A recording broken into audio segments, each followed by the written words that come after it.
Real Madrid'deki transfer operasyonu devam ediyor. Hangi oyuncular takıma katılacak? Real Madrid'de Mourinho'nun antrenör ekibinde hangi eski futbolcu görev alacak? Önümüzdeki sezon Real Madrid'in muhtemel ilk 11'i. Arda Güler ilk 11'de olacak mı? Eski Manchester United kaptanı Roy Keane milli takımımızı eleştirdi. Volkan Demirel'den açıklamalar. A milli takımımızın Paraguay maçındaki forvet oyuncusu kim olacak belli oldu. Barcelona'nın eski futbolcusu Xavi'den Arda Güler açıklaması. Real Madrid'den haberler, milli takımımızdan haberler, Dünya Kupası'ndan haberler. Hepsi ve daha fazlası bu videoda olacak. Hazırsanız başlayalım. Evet, milli maçlardan dolayı biraz gündemden uzak kaldık arkadaşlar. Öncelikle Real Madrid haberlerini özlemişsinizdir diye en başa aldım. Sonrasında milli takım haberleri var ve Dünya Kupası haberleri var dostlar. Jose Mourinho, Kamavinga'yı kadroda düşünmediğini yönetime iletti arkadaşlar. El Nacional'in haberi. Real Madrid Fransız orta saha için en az 50 milyon euro istiyor. Zaten kadroda olmayacağı sezon sonlarına doğru belli olmuştu. Son dakika Yan Diomande, Ayup Boaddi, Real Madrid'in bir süredir takip ettiği genç yeteneklerden arkadaşlar. Yan Diomande zaten transferin gözdesi, 100 milyon euroların üzerinde bir fiyatı var diye söyleniliyor. Boaddi de tüm takımların gözdesi durumunda şu an. Bakalım hangi takım alacak bu oyuncuyu? Mbappe savunmada daha fazla sorumluluk almalıyım. Evet, Mbappe değişmiş. Bu takım için önemli. Bu yüzden yapmalıyım. Yani yeni mi anlıyorsun? 28 yaşına gelmişsin, 27 yaşına gelmişsin. Bu Dünya Kupası'nda başlayacak. Çünkü onu kazanmak istiyoruz diyor. Bakalım Mbappe Real Madrid'de savunma yapacak mı? Fransa milli takımda belki yapar da Real Madrid'de yapar mı bilemiyorum. Real Madrid Newcastle'ın dün gönderdiği teklifin ardından anlaşmayı tamamlayabileceğine inandıkları için Victor Munoz için geri alma maddesini devreye sokmayacak. Real Madrid anlaşmanın %50'sini 17 milyon euronun üzerinde alacak diyor. Enzo Fernandez Real Madrid transfer olan Cucurella, Rüdiger ve Dumfries'in gönderilerini beğendi. Sinyal yapıyor arkadaşlar. O da Real Madrid'e gelmek istiyor. Enzo Fernandez'in temsilcileri Nisan ayından beri Real Madrid'le görüşüyor. Dünya Kupası sonrası izlenilmesi gereken durumlardan birisi. ESPN yazıyor haberi. Vinicius Junior benim en çok sevdiğim futbolcu. Ronaldinho'nun Dünya Kupası'ndaki gol sayısını egale etti arkadaşlar.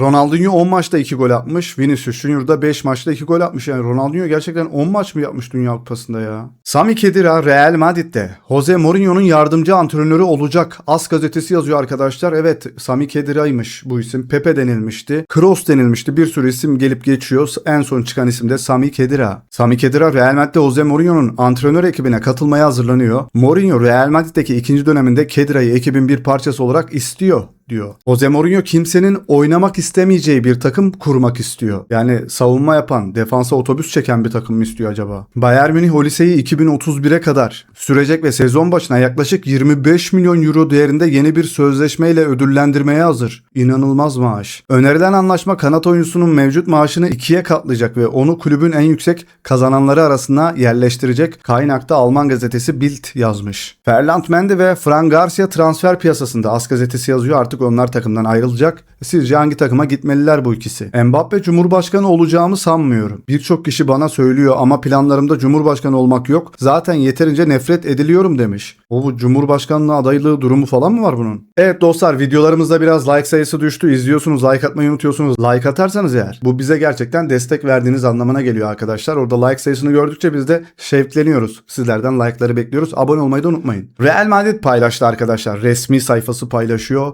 X'te. Hoş geldin Cucurella yazıyorlar arkadaşlar. Sizce sol taraftaki sorunu çözer mi? İspanya'nın da maçı vardı arkadaşlar dün. Orada da izledim biraz. Yani hareketli oyuncu bayağı. Ofansa da çok çıkıyor. Defansif yönü de aslında iyi. Yani orayı kurtarabilir. Bilmiyorum. Marc Cucurella Real Madrid'de 55+5 milyon euroya arkadaşlar anlaşılmış. 6 yıllık sözleşme. İnanılmaz uzun bir sözleşme imzalamış. Real Madrid Chelsea'den Cucurella'yı transfer etmek için sözlü anlaşmaya varmıştı. Bu biraz daha eski bir haberdi. Tüm taraflar arasında sözlü anlaşma sağlandı. Oyuncu da dahil. Mourinho'nun istediği sol bek, detaylar yakında diyor arkadaşlar. Hayırlı olsun Arda'nın yeni takım arkadaşı. Cucurella dün Xabi Alonso ile konuştum ve o bana çok fazla güven aşıladı diyor. Marca gazetesi yazıyor. Real Madrid bu yaz süper bir takım kuruyor. Cucurella 50 milyon eurodan fazla değerindeki anlaşmayla transfer penceresinin 5. imzası olacak. Jose Mourinho geldi. Dumfries, Konate, Bernardo Silva ve Cucurella arkadaşlar. Los Blancos'un bir sonraki hedefi kim? 150 milyon euroluk transfer hala piyasada yok. Perez böyle bir söz vermişti. Hala sözünü tutmadı. Real Madrid'in yeni transferleriyle İspanya'da ve Avrupa'da durdurulamaz görünüyorlar arkadaşlar. Bu kadroda Arda Güler yer almıyor arkadaşlar. Milli takım performansını izleyeceğini söylemişti Jose Mourinho ve milli takımımızda kötü bir performans sergiliyor. Bununla beraber Arda da kötü bir performans sergilemiş oluyor. Umarım önce başta milli takımımız düzelir. Çok başarılı bir yere kadar gidebiliriz. Paraguay'ı yeneriz ilk önce. Sonrasında da Arda Güler de kendi yerinde burada garantilemiş olur. Çünkü Real Madrid'de her zaman bir sınav var. Bu kadroyu 10 üzerinden puanlayın bakalım. Transfermarkt'ta 2026-27 sezonu muhtemel Real Madrid ilk 11'de yazmış. Arda Güler'i yazmamışlar arkadaşlar. Evet, yine bir şeyler dönüyor dostlar. Neler oluyor bilmiyorum ama böyle kadrolar çıkıyor. Koskoca Transfermarkt bile Arda Güler'i buraya koymamış. Son dakika Nico Paz bu yaz Real Madrid'e dönmüyor. Jose Mourinho ona ilk 11'de garanti vermeyeceğini söylemiş bu arada. Oyuncu önümüzdeki sezon Como'da kalacak. ESPN'in haberi. Evet, geçelim milli takımımızdan haberlere dostlar.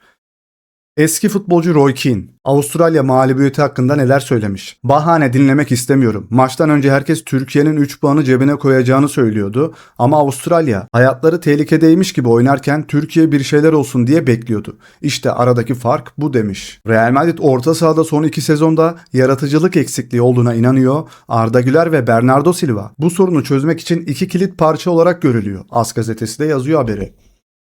Arda Güler ve Bernardo Silva yan yana oynayabilir mi ve o sorunu orada çözebilirler mi? Volkan Demirel'den açıklamalar var. Euro 2032'de milli takımın başında olmayı ya da görev yapmayı çok isterim diyor.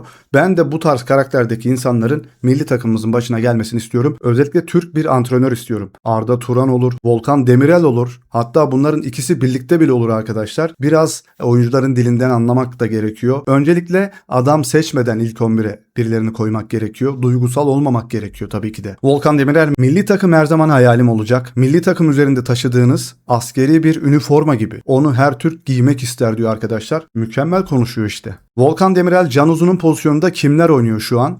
Can'ı oynatmak için ya Hakan'ı keseceksin ya da Orkun'u yiyeceksin. Can'a yer bulamıyorum demek elimdeki oyuncuları kesemiyorum demektir bana göre diyor. Abi kim iyi oynuyorsa keseceksiniz, öyle bir şey yok. İşte bundan bahsediyorum ya. Kim hak ediyorsa o formayı o giyecek. Sinan Engin milli takım kadrosunun Montella'nın elinde harap olduğunu düşünüyorum diyor. Daha kaliteli top oynayabilir bu kadro. Son 15 senenin en yetenekli kadrosu. Ben de artık öyle düşünmeye başladım arkadaşlar. Avustralya maçında hiçbir hamlesi olmadı ya. Hiçbir hoca dokunuşu olmadı gerçekten. Arda Güler'i sağ açık oynattı yani bu Real Madrid'de de olmuyor arkadaşlar. 6 oynatsan 6 numara oynatsan daha fazla verim alırdın Arda'dan. Çok kötü bir seçim silsilesi. Türkiye Avustralya mağlubiyetinin ardından FIFA sıralamasında 5 basamak geriledi. Ülkemiz 27. sıraya kadar geriledi. Bravo Montella. Evet, gelelim, şöyle bir haber var. Kerem Aktürkoğlu Paraguay maçında ilk 11'de oynayacak. Yorumları sizlere bırakıyorum dostlar. Avusturya'ya özgü olan şinistel yemeğini Avustralya ile karıştıran Türk vatandaşı dünya çapında viral oldu diyor. Ne kadar doğru bilmiyorum ama eski bir görüntü de olabilir bu. Kendi kalesine atar, yine de rakibe attırmazdı diyor Samet Akaydın. Barış Alper Yılmaz'ın Dünya Kupası imajı bir çizgi filmdeki Hot Dog Guy karakterine benzetilmiş. Evet, benziyorlar. Siz Barış'ın imajını nasıl buldunuz ya? Ali Naci Küçük şöyle bir söylemde bulunuyor. Hakan Çalhanoğlu ve Merih Demirel'in milli takımda takım içine ele geçirdiği söyleniliyor. Oyuncu tercihleri başta olmak üzere. İnşallah bu doğru değildir. Oyuncu tercihlerinde futbolcular etkili oluyorsa eyvah eyvah diyorum diyor. Böyle bir şey yoktur umarım. Tarkan'dan bir birleşme çağrısı gelmiş. Daha yolun başındayken eleştiriyle motivasyonlarını kırmak yerine bir oluruz yolunda dediğimiz milli takımımızın yolunda gerçekten bir olalım. Çünkü ihtiyaç duydukları tek şey yargı değil dayanışma diye Tarkan da destek olmuş milli takıma. Biz de zaten destek oluyoruz da çok büyük hayal kırıklığına uğradık. Can Uzun milli takımdaki arkadaşlarına şu an Türkiye'ye sıcak bakmadığını dile getirmiş arkadaşlar. Süper Lig'de forma giymek istemiyormuş kendisi. Evet, Barcelona'nın eski futbolcusu, efsane futbolcusu Xavi, Arda Güler'in Karadağ milli futbol takımı karşısında alınan yenilgiden kalan çerçeveli formayı saklaması hakkında, yani o çamurlu formayı saklaması hakkında konuşmuş. Arda'nın o maçtan kalan formayı çerçevelemiş olduğunu ilk duyduğumda tepkim şaşırmak değil, anlamak oldu. İnsanlar futbolcuların sadece galibiyetlerden büyüdüğünü düşünür ama gerçek şu ki önemli dersler genellikle acı dolu gerçeklerden gelir. Karadağ'a yenilmek özellikle daha iyisini yapabileceğinizi hissettiğinizde çabuk unutabileceğiniz bir şey değil ama önemli olan o anıyla ne yaptığınızdır. Bazı oyuncular ondan kaçar,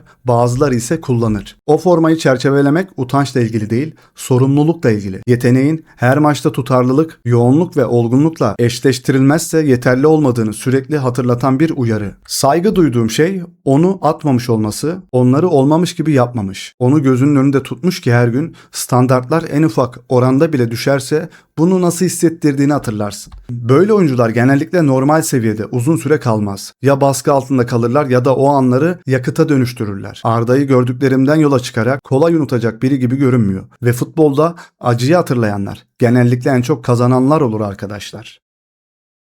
Güzel bir açıklamada bulunmuş tabi, ne kadar doğru yine bilmemekle birlikte. Arda Güler bu formayı evine astırmış arkadaşlar, odasına koymuş. Mağlubiyetin ne kadar kötü bir şey olduğunu hatırlamak için o formayı oraya astırmış arkadaşlar, güzel bir düşünce. Evet, yine Dünya Kupası'ndan haberler var. 2026 Dünya Kupası'nda en genç ve en yaşlı teknik direktörler karşı karşıya gelmişti. Nagelsmann 38, Advokat 78 yaşında. Advokat, Nagelsmann'ın benim yaşıma kadar çalışmak istememesi normal. Genç yaşında Bayern'den kovulunca çok büyük bir tazminat aldı diyor. 2014 Dünya Kupası'ndaki Almanya milli takımının şu anki Portekiz milli takımının yeneceğini düşünüyor musun? Müller evet diyor.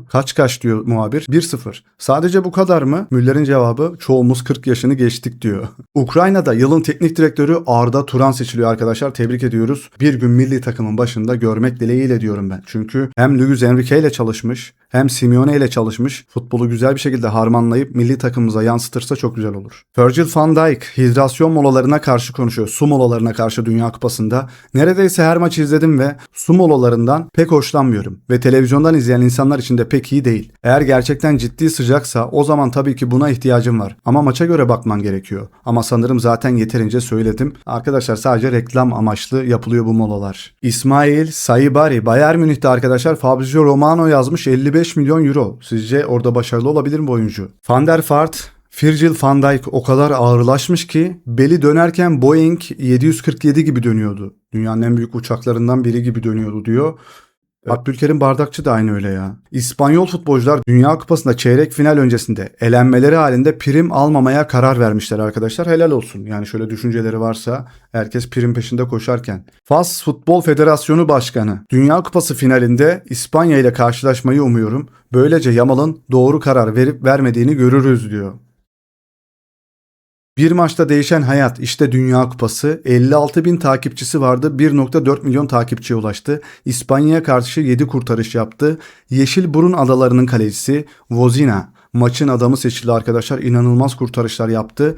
Ve Vozina maçtan sonra ağladım çünkü büyükannem ve dedem burada olamadı. Onları kaybettim. Annem de vize problemi yüzünden burada olamadı. Ödememiz gereken bir ücret vardı ve zamanında halletmeyi başaramadık diyor. Arkadaşlar evet, bir maçta ne kadar popüler hale geliyor değil mi? Dünya Kupası çok önemli bu yüzden. Koskoca İspanya arkadaşlar Yeşilburun Adaları'yla 1-1 berabere kalıyor. Biz de sanırım biraz fazla gittik milli takımın üzerine. Onlar da kapanan takıma karşı aynı bizim gibi oynadılar. Çok fazla şut çektiler, golü bulamadılar. O yüzden biraz daha milli takıma yine destek olmamız gerekiyor diye düşünüyorum. İspanyol oyuncu Oyarzabal 1966'dan bu yana bir Dünya Kupası maçının ilk 30 dakikasında topa hiç dokunamayan ilk futbolcu oldu. Topa da nasıl dokunamazsın ya? İspanya Teknik Direktörü Luis de la Fuente Yeşilburun derin blokta parselasyonu çok iyi ayarladı. 10 oyuncuyla savundular ve bu da bizim alan bulmamızı çok zorlaştırdı. Topun hızını arttırmamız gerekirdi. Parselasyon o sahaya yerleşmek oluyor arkadaşlar. De La Fuente aslında iyi oynadık, 27 şut çektik, biz de 29 şut çekmiştik.